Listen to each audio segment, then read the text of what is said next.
So ನೋಡ್ರಿ, Newton ಮೂರನೇ ನಿಯಮ ಏನ್ ಹೇಳುತ್ತೆ ಅಂದ್ರೆ, ಸೊ ಪ್ರತಿಕ್ರಿಯೆಗೆ ಸಮಾನ ಹಾಗೂ ವಿರುದ್ಧವಾದ ಪ್ರತಿಕ್ರಿಯೆ ಇರುತ್ತೆ ಅಂತ ಹೇಳುತ್ತೆ.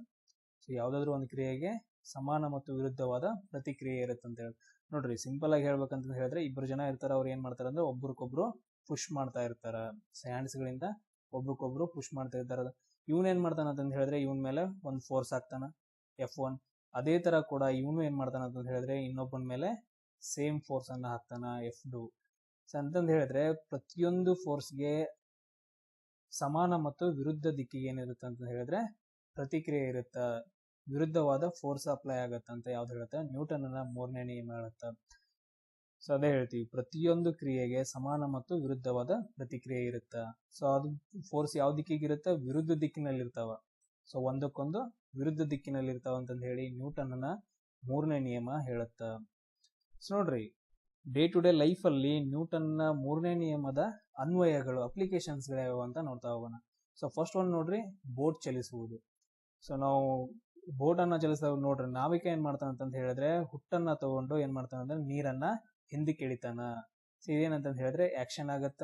ಸೊ ಅದೇ ತರ ಏನಾಗತ್ತೆ ಅಂದ್ರೆ ಬೋಟು ಮುಂದ್ಗಡೆ ಮೂವ್ ಆಗ್ತಾ ಹೋಗುತ್ತೆ. ಇದೇನಂತ ಹೇಳಿದ್ರೆ ರಿಯಾಕ್ಷನ್.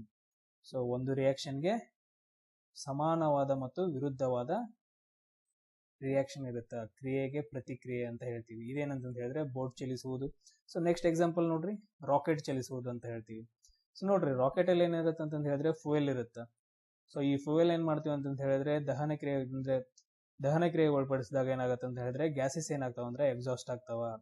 ಸೊ ಗ್ಯಾಸಸ್ ಗಳು ಕೆಳಗಡೆ ಎಕ್ಸಾಸ್ಟ್ ಆದಾಗ ಏನಾಗುತ್ತೆ ಅಂತ ಹೇಳಿದ್ರೆ ರಾಕೆಟ್ ಮೇಲೆ ಫೋರ್ಸ್ ಅಪ್ಲೈ ಆಗಿ ರಾಕೆಟ್ ಮೇಲ್ಗಡೆ ಚಲಿಸ್ತಾ ಹೋಗುತ್ತಾ.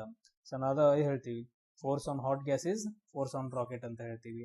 ಸೊ ಆಕ್ಷನ್ಗೆ ಏನಾಗುತ್ತೆ, ರಿಯಾಕ್ಷನ್ ಆಗತ್ತೆ, ರಾಕೆಟ್ ಚಲಿಸುವುದು ಅಂತ ಹೇಳ್ತೀವಿ. ನೆಕ್ಸ್ಟ್ ಅನ್ವಯ ನೋಡ್ರಿ, ಅಪ್ಲಿಕೇಶನ್. ಸೊ ನಾವು ಬಲೂನ್ಗಳಲ್ಲಿ ಏನ್ ಮಾಡ್ತೀವಿ ಅಂತ ಹೇಳಿದ್ರೆ ಏರ್ ಅನ್ನ ತುಂಬಿಟ್ಟು ಸೊ ಅದನ್ನ ಕೆಳಗಡೆ ಬಿಟ್ಟಾಗ ಏನಾಗುತ್ತೆ ಅಂತ ಹೇಳಿದ್ರೆ ಅದ್ ಮೇಲ್ಗಡೆ ಹಾರಾಡ್ತಾ ಹೋಗುತ್ತೆ. ಸೊ ಎಲ್ಲಾ ಡೈರೆಕ್ಷನ್ ಗಳಲ್ಲಿ ಸೊ ಮೇಲ್ಗಡೆ ಫ್ಲೈ ಆಗುತ್ತೆ.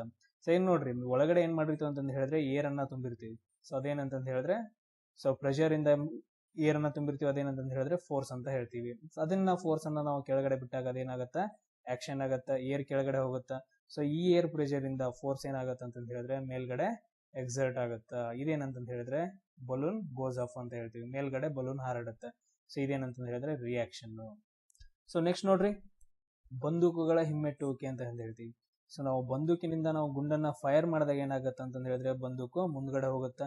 ಅದೇ ತರ ಸೇಮ್ ಅಮೌಂಟ್ ಆಫ್ ಫೋರ್ಸ್ ಏನಾಗುತ್ತೆ ಅಂತ ಹೇಳಿದ್ರೆ ಹಿಂದ್ಗಡೆ ರಿಕಾಯಿಲ್ ಫೋರ್ಸ್ ಅಂತ ಹೇಳಿ ಎಕ್ಸರ್ಟ್ ಆಗುತ್ತ.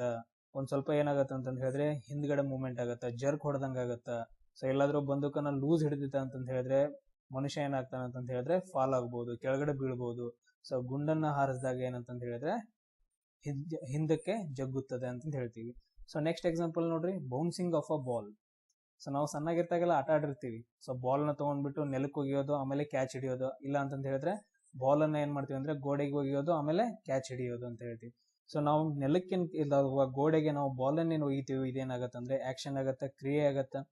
ಸೊ ಬಾಲ್ ಏನಾಗತ್ತೆ ಅಂದ್ರೆ ಬೌನ್ಸ್ ಆಗಿ ಮತ್ತೆ ಮೇಲ್ಗಡೆ ಬರುತ್ತೆ. ಇದಕ್ಕೆ ನಾವೇನ್ ಹೇಳ್ತೀವಿ, ಪ್ರತಿಕ್ರಿಯೆ ಅಂತ ಹೇಳ್ತೀವಿ. ಸೊ ಇದು ಕೂಡ ನ್ಯೂಟನ್ ಮೂರನೇ ನಿಯಮದ ಅಪ್ಲಿಕೇಶನ್.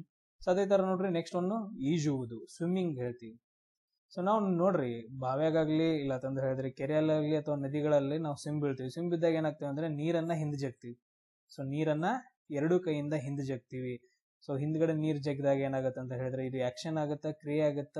ಸೊ ಅವಾಗ ನಮ್ಮ ಬಾಡಿ ಆಗತ್ತ ಮುಂದಕ್ಕೆ ಮೂವ್ ಆಗತ್ತ. ಇದೇನಂತ ಹೇಳಿದ್ರೆ ರಿಯಾಕ್ಷನ್. ಸೊ ಆಕ್ಷನ್ಗೆ ರಿಯಾಕ್ಷನ್ ಅಂತ ಹೇಳ್ತೀವಿ, equal and opposite reaction. Next example ನೋಡ್ರಿ, ಸೊ ನಾವು ಗೋಡೆಗೆ ಒಂದು ಮೂಳೆಯನ್ನ ಹೊಡೆದಾಗ, ಸೊ ಒಂದು ಮೂಳೆ ಇರುತ್ತೆ, ಸುತ್ತಿಗೆಯಿಂದ ಅದನ್ನ ಹೊಡೆದಾಗ ಏನಾಗುತ್ತೆ ಅಂತ ಹೇಳಿದ್ರೆ ಒಂದು ಫೋರ್ಸ್ ಅನ್ನ ಅಪ್ಲೈ ಮಾಡ್ತೀವಿ. ಈ ಫೋರ್ಸ್ ಏನಾಗುತ್ತೆ ಅಂದ್ರೆ ಮೂಳೆ ಗೋಡೆಯ ಒಳಗಡೆ ಹೋಗುತ್ತೆ. ಇದೇನಂದ್ರೆ ಆಕ್ಷನ್ ಅಂಡ್ ರಿಯಾಕ್ಷನ್ ಅಂತ ಹೇಳ್ತೀವಿ. ಸೊ ನೆಕ್ಸ್ಟ್ ಎಕ್ಸಾಂಪಲ್ ನೋಡ್ರಿ, ಎತ್ತರ ಜಿಗಿತ.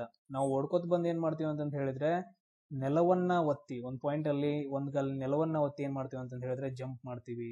ಸೊ ನಾವ್ ಇಲ್ಲಿ ನೆಲವನ್ನ ಒತ್ತೀವಿ ಫೋರ್ಸ್ ಇಂದ, ಇದು ಆಕ್ಷನ್ ಆಗತ್ತ. ನಾವು ಮೇಲ್ಗಡೆ ಜಂಪ್ ಮಾಡ್ತೀವಿ, ಇದು ರಿಯಾಕ್ಷನ್ ಆಗತ್ತ ಅಂತಂದ್ ಹೇಳಿದ್ರೆ ಪ್ರತಿಕ್ರಿಯೆ ಆಗತ್ತ. ಸೊ ನೆಕ್ಸ್ಟ್ ಎಕ್ಸಾಂಪಲ್ ನೋಡ್ರಿ, ಪುಲ್ಲಿಂಗ್ ಎನ್ ಇಲಾಸ್ಟಿಕ್ ಬ್ಯಾಂಡ್. ನೋಡ್ರಿ, ಇಲಾಸ್ಟಿಕ್ ಬ್ಯಾಂಡ್ ನಾರ್ಮಲ್ ಆಗಿರುತ್ತೆ, ಇದನ್ನ ನಾವೇನ್ ಮಾಡ್ತೀವಿ ಅಂದ್ರೆ ಎಳಿತೀವಿ. ಸೊ ಜೋರಾಗಿ ಎಳೆದಾಗ ಏನಾಗುತ್ತೆ, ಇಲ್ಲಿ ಫೋರ್ಸ್ ಎಕ್ಸರ್ಟ್ ಆಗುತ್ತೆ. ಅದನ್ನ ಮತ್ತೆ ರಿಲೀಸ್ ಮಾಡಿದಾಗ ಏನಾಗುತ್ತೆ, ಮತ್ತೆ ಅದು ನಾರ್ಮಲ್ ಪೊಸಿಷನ್ ಬರುತ್ತೆ. ಸೊ ಫಾರ್ ಎಕ್ಸಾಂಪಲ್ ನೋಡಿರ್ಬೋದು, ಜೋರಾಗಿ ಜಗ್ಗಿ ಆಮೇಲೆ ಸಡನ್ ಆಗಿ ಬಿಟ್ಬಿಟ್ಟು ಅಂತ ಹೇಳಿದ್ರೆ ಕೈಗೆ ಪೆಟ್ಟು ಹತ್ತುತ್ತೆ. ಸೊ ನಾವು ಸ್ಕೂಲ್ದಾಗಿದ್ದಾಗೆಲ್ಲ ನೋಡಿರ್ಬೋದು, ಹೈಸ್ಕೂಲ್ ಇಲ್ಲ ಅಂತಂದ್ರೆ ಪ್ರೈಮರಿ ಸ್ಕೂಲ್ದಾಗಿದ್ದಾಗ ಸುಮ್ಮನೆ ದೋಸ್ತ್ ಕೂತಿದ್ದಂದ್ರೆ ಅವ್ನು ಜೋರ್ಲಿ ಇಲಾಸ್ಟಿಕ್ ರಬ್ಬರ್ನ ಜಗ್ಗಿ ಬಿಟ್ಬಿಡೋದು, ಯಾಕಂದ್ರೆ ಅವ್ನು ಪೆಟ್ ಹತ್ತಿತ್ತು, ಆಮೇಲೆ ಜಗಳ ಆಗ್ತಿತ್ತು. ಸೊ ಇದನ್ನೆಲ್ಲ ನಾವು ಮಾಡಿರ್ತೀವಿ. ಇದ್ಯಾವ್ದು ಅಂತ ಹೇಳಿದ್ರೆ ನ್ಯೂಟನ್ನ 3ನೇ ನಿಯಮದ ಅನ್ವಯ ಅಂತ ಹೇಳ್ತೀವಿ.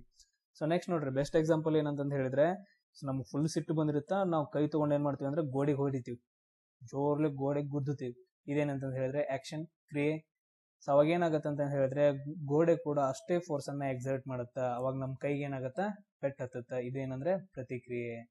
ಸೊ ಇದಷ್ಟೇ ಇಲ್ಲ, ಇನ್ನೂ ಎಷ್ಟೋ ಎಕ್ಸಾಂಪಲ್ಸ್ ಗಳಿದಾವ. ಫಾರ್ ಎಕ್ಸಾಂಪಲ್ ಇವಾಗ ನೋಡಿರ್ಬೋದು, ಮುಟ್ಟಿದರೆ ಮುನಿ ಎಂಬ ಗಿಡ ಅಂತ ಹೇಳಿದೆ. ಮುಟ್ಟಿದರೆ ಮುನಿ ಎಂಬ ಗಿಡ.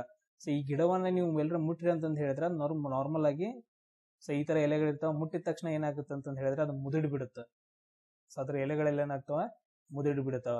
ಸೊ ಇದು ನ್ಯೂಟನ್ 3ನೇ ನಿಯಮ ಅಲ್ಲ, ಬಟ್ ಆದ್ರೆ ಇದನ್ನ ನಾವು ಬಯಾಲಜಿಯಲ್ಲಿ ಏನ್ ಹೇಳ್ತೀವಿ ಅಂದ್ರೆ ಪ್ರಚೋದನೆಗೆ ತಕ್ಕ ಪ್ರತಿಕ್ರಿಯೆ ಅಂತ ಹೇಳ್ತೀವಿ. ಪ್ರಚೋದನೆಗೆ ತಕ್ಕ ಪ್ರತಿಕ್ರಿಯೆ. ಸೊ ನೋಡ್ರಿ, ನ್ಯೂಟನ್ನ 3ನೇ ನಿಯಮಗಳು ಹಲವಾರು ಎಕ್ಸಾಂಪಲ್ಸ್ ಗಳಿದಾವ, ಅವುಗಳನ್ನ ಸ್ವಲ್ಪ ನೋಡ್ಕೊಡ್ರಿ. ಸೊ ಇವುಗಳನ್ನ ಆಲ್ರೆಡಿ ಕೇಳಿರೋ ಕ್ವಶನ್ಸ್ ಗಳನ್ನ ಡಿಸ್ಕಷನ್ ಮಾಡಿದೀನಿ.